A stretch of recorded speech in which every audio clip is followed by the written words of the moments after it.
Now, Derek, thank you very much again for conducting this interview for Audición Progresiva. My And pleasure. first question: for many years in the glass house, it seemed impossible to remix because the original multi-track tapes believed Correct. the unavailable. Did advanced audio separation technology, such does the Beatles Get Back Revolver and Now and Then projects, influence that decisions to revisit the album? Yes, of course. Well, I was lucky. I was lucky, and we were lucky to have met a very, very superb producer engineer from Brazil. His name was Eber Pinheiro, and he had the technology to be able to not just separate the stems, but the stems themselves could separate the every instrument. So we were able to break it down into 24 tracks, like an album. So the fact that we were now, we worked on it for the last I think almost 18 months to remix an album which we didn't have the multi-tracks to. And now in July 31st, the album is going to come out, and it came out the way that I think we would have loved to have come out in 1973. It was done very, very quickly.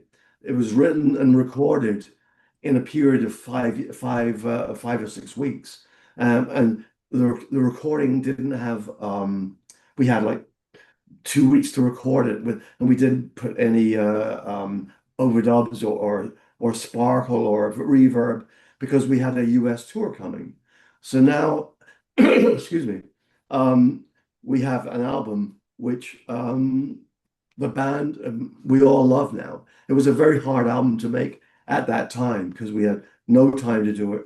We were now a five-piece band, and as opposed to a six-piece band, and we had a US tour coming up, so we had to do it very, very quickly.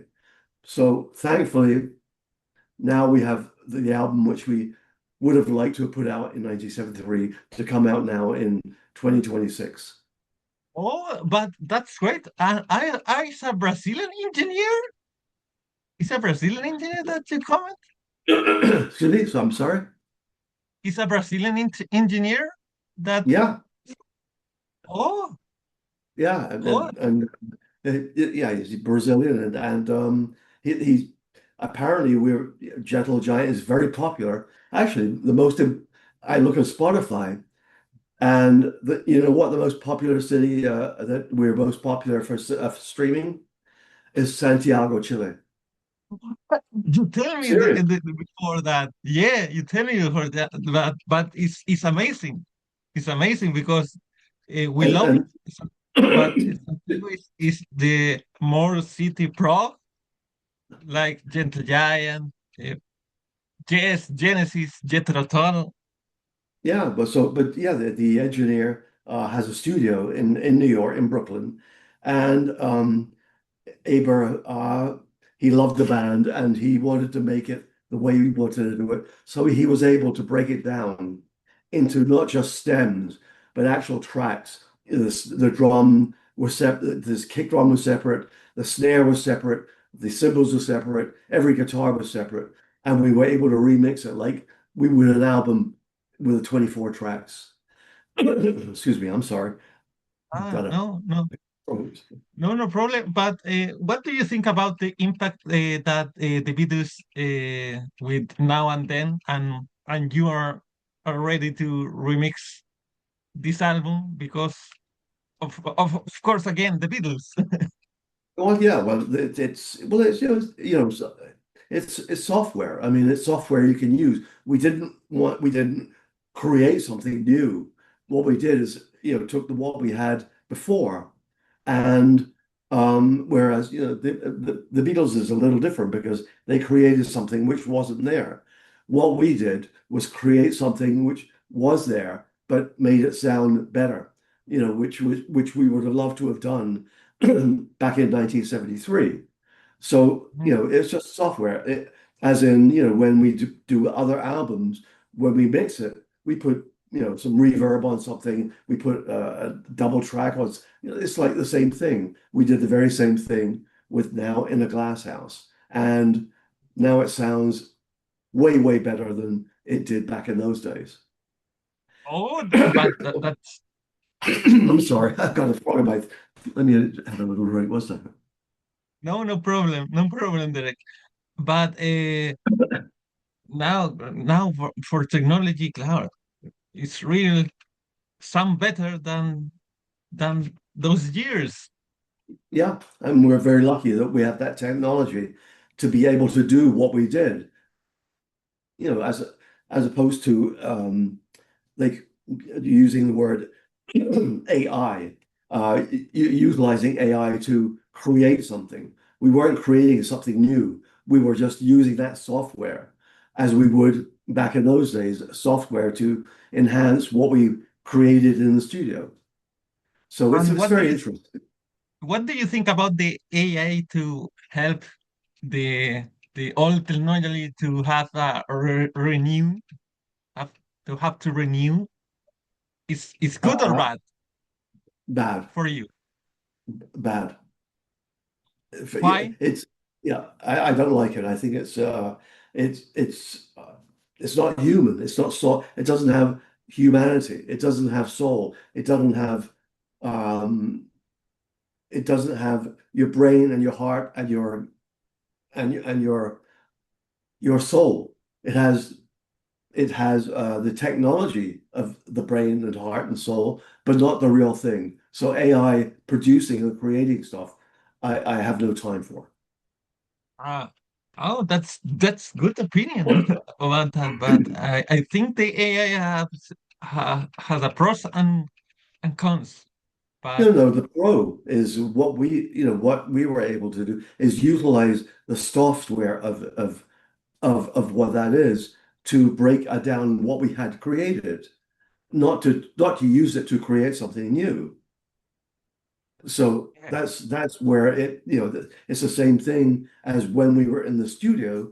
We'd use the latest, technology to make things sound better. I mean, back in the old days, we used a mellotron in my first group, and the mellotron was a tape loop, making it sound like an orchestra. We used that, so it was new technology, but it's not recreating something which was never there. It's just no, using the technology. So no, you never use a um, Fairlight. no, no, we never used Fairlight. We didn't actually. Carrie never used. We never sampled anything. No, never, Oh, never, never did. you never sampled anything No, after Gen. Oh, no. Other people sampled us. But no, no. It's as a live band in our band. No, nothing was ever sampled. We had instruments. Carrie certainly used as a keyboardist. He had lots of keyboards, but they were never sampling any other sounds other than what they had. and that's great. And I have a other question. Three Friends and Octopus, we are already highly ambitious albums, but in Glasses feels like a major leap in complexity and conventionality and structure. What happened creatively in the band at this time with In the Glass House? Well, that was a big milestone in the band. It was the fact that we became a five-piece as opposed to a six-piece. My brother Phil, who was in the band, left the band, and myself and Ray became the quasi leaders, and it streamlined the band. In fact, there was more of a focus with the band, and I think we became a much more sort of a rock band than we was. I think so it was, leave my brother leaving. It was a very odd situation. It was very mixed emotions. It was a bittersweet moment. It was my sibling, my older brother, but it was under very strange circumstances. So, him leaving, we said, okay, what are we going to do? Okay, we carry on. We're going to slim down. I'll take the lead. I'll be the front guy. And but I think what it did was focus the band in a direction which made the band more sort of accessible and also made the band rock more. So there's Ah, the albums after that, In a Glass House, Freehand, The Power and the Glory, were really like were interview, really sort of interview. an interview, yeah, interviews. All of those, I think, were very, very focused and much more what Gentle Giant was attempting to do back in the earliest days. So Ah, to be a five piece, I think it was um, again a bittersweet moment, but ultimately, on reflection, it was a step forward, actually. yeah, really? But I think Octopus and True Friends were very complexity and but in the glasses obviously is more complex, more more development and more dark in certain way. Well, it was certainly darker, that's for sure, because of the circumstances in which we were recording. My brother and a band member, and again, we did it very quickly. Um, but again, it made us think, okay, we are now focused as a five piece, and even on stage, there was much more. It was slimmed down so that it wasn't. There was much more focus on me as a front guy and the band, as opposed to the band being spread around. The albums, yes, Octopus, Three Friends, as a six piece, they're really good albums. Yeah. Um, but I think that we rock more on the following albums afterwards. Excuse me. So I think what it did was make the band much more focused in the way that I think was more accessible for the band and more accessible for the audience. Wow. Oh, but that's true. But in after in the glass house, uh, I think Gentle Giant is more accessible. For me, interview is that the response of that. I think more Yeah, than it's the flower and the glory. well, I think. I like I like them all. So I think my favorite is well, actually now my favorite is In a Glass House, whereas it was one of my least favorite albums because of the sound of it. I love the music, but sonically it was not what we wanted to do because we had to do it so quickly, and we had to do it in a bizarre emotional state. Now we've revisited it, and now it sounds like we would have loved to have had it sound in 1973. So I think The Power and the Glory and Into the Glass House for me are my favorite albums. And Civilian.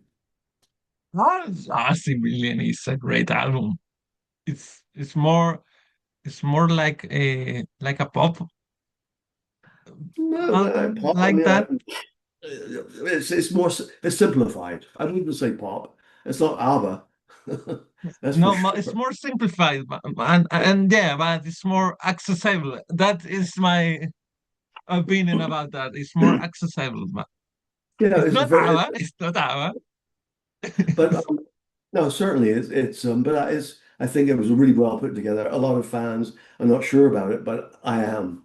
And I it was a hard record to make, but I think we made it, but it didn't work. So that was after that we broke up and that was it. But In a Glass House was it was a very big milestone in the band's formation and what we became, because I think it was a good thing that in retrospect that was not part of it. We also had, again, when you look on stage, there's more focus on the band now, whereas as a six piece, there isn't any. It's like, okay, who are the right people to look at and see and watch and listen to. As a five piece, I'm I'm the monkey in the front, and the musicians are at the back. So again, it was much more again focused and musically as well. That it worked much better. Something I want to tell in the last interview, uh, I think my first impression when I listened to Gentle Giant, I think it's like PGs mixed with Jazz, King Crimson, and and Jazz, King Crimson, and that's was my perception the first listen with Gentle Giant, like PGs, because the voices, Yeah, the harmonies. we didn't know who we like. I mean, we didn't want to, we weren't trying to sound like anyone but Gentle Giant because we weren't living in London. We were living in the South Coast, and we would all live. We were a real band. We lived together, and we did things together. We wrote together, and we toured together. So we didn't know that there was other bands out there. We played. We certainly played with Jethro Tull and yes, but we were never trying to sound like them because we didn't I know, because we were trying to sound like Gentle Giant. What we did was what we did. I know, but they sound like originals, like Jews, like Gentle Giant. There's no other band, but that's why my first impression when I listened. Listen, we experimented with sounds, we experimented with timing signatures and melodies, and I think that with the various combinations of the members of the band and their backgrounds, different. Kerry was a classically trained musician. Ray was. I was more as a blues rock. John was a hard rock player, and Gary a blues player. We all sort of combined our backgrounds and loves into what became Gentle Giant. So it's a combination of everyone's background and various loves. We stirred it in a pot, we put it in a funnel, and out dripped Gentle Giant. Oh, and that was great, wonderful. And if you could sit down with the Derek Shulman of 1973 and you play him the 2006 remix, what do you think his first reaction would be? To be honest with you, I've just done that, and in fact, honestly, at that time during that period, that album was a hard album to listen to for me because number one, it was a period of time when we kind of fell out with my brother Phil. We didn't speak for a few years, and we became a five-piece. We weren't sure how we were going to do it, and to listen to it was very difficult. Now I look back and I can sit down, and it was a very hard album to listen to. I didn't want to listen to it for that much. It was a lot of emotional baggage on with that album, even though what we put out sounded musically was good. The sound of it didn't I didn't like it. It was too dark. It was too dry. Now I listen to it and I think back and I said I love Gentle Giant. I love this band. You Oh, know, I'd love to be. Now I can listen to it like almost objectively, not subjectively, objectively, and say, "Wow, what did we do that? I mean, did that band do this?" And I can listen to it objectively and say, "That's really good." This band is really, really good. Whereas in 1973, I couldn't even listen. We did the album, we went on tour, and that was it. So I can listen to it now objectively and hear it and realize what we did was really good. And it's now become one of my favorite albums of all time. oh, It's a oh, strange thing. but it's amazing. And I have another question. But what do you think about the other remix of the albums of the like the other bands like Jethro Tull, like and together with Gentle Giant? What is your opinion about the remixes? in this era that the music Well, is, I think, is I, dying. I think the yeah, music, the well, popular music. Stephen Wilson is very big on remixing his favorite groups, and we're friends with Stephen. Um, but honestly, I don't really listen to the remixes of Yes or Jethro Tull or anything. I know them. I know the albums from back in the day, and musically they're really strong. So this one I do listen to because it was an album that we did, and it was sonically it was the um, least favorite I think of the band because we did it so quickly and did it under circumstances were bizarre, emotionally and musically, and also time-wise. We had no time to make it the way we had wanted to make it because we were touring afterwards in America. And this album was supposed to be the album we were promoting. So now I can listen to it and hear and literally listen to it and say, "Wow, did we really do that?" And I obviously listened to it and said, "Yes, we did." And I said, "We were damn good." Ah, oh, that's great. And now we're gonna do what this interview is served to promote the album, the new remix is served to Yeah, promote it. it's And right there. That's a new one. yeah, yeah. Uh, And I'm So we have the original cover. Oops. with the original chord. Oh yeah, Oh, oh, and and in that's wonderful. And the gentle giant.